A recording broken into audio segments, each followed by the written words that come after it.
They called it the Athens of Africa.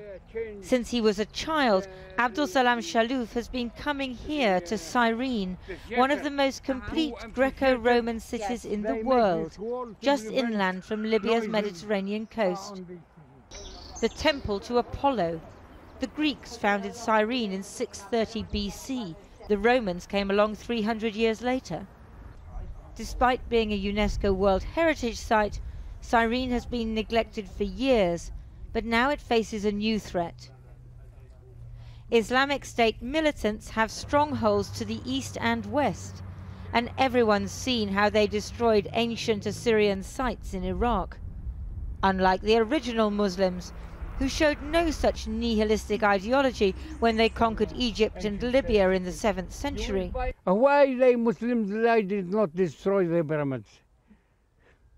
Also, they came here to Libya and found Cyrene, Leptis Magna, Derna, all these places. They did not destroy because the civilization belongs to nobody, belongs to humanity. Elsewhere in the country, extremists have already destroyed relics of what they regard as paganism. Last year, they threatened Cyrene. The Islamists have been here and they've left their mark. The graffiti says, "Destroy the idols." And at the end it says, "No to restoration." The militants of the Islamic State are 50 miles from here now. The fear is that they could come back and do much worse. Archaeologists and historians stand for the national anthem. In the wake of the destruction in Iraq, they're here to discuss how to protect Libya's heritage. Did Islam really order us to destroy these things as we saw in Baghdad recently? What happened in Mosul pained us, but for us what has happened in Tripoli is even more upsetting. It's our history and it's special. Islam never ordered us to destroy our own history. But the threat, they reported, was also from looting and land grabbing, building on ancient sites. Libyan heritage faced many problems, not only that from the extremists, but also from the inside, actually, because there is many destruction happened by the local people at the moment, you know, for encouragement, urban or land or just destroying for their stealing. houses. Yes, so this is another threat, actually. We drove by houses newly built inside Cyrene, right in amongst ancient tombs, in the largest Greek necropolis in the world. No one is stopping the new development. What did it look like when what you saw the head? It was the head of the king.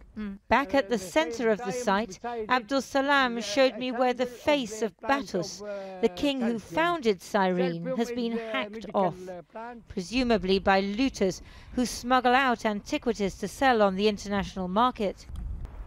1700 years ago, the Byzantines removed the head of the goddess Nike, but this cut is recent. A small head is missing.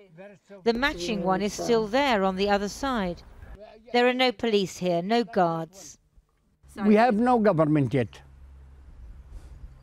We have no government. Are there no soldiers who can protect Cyrene?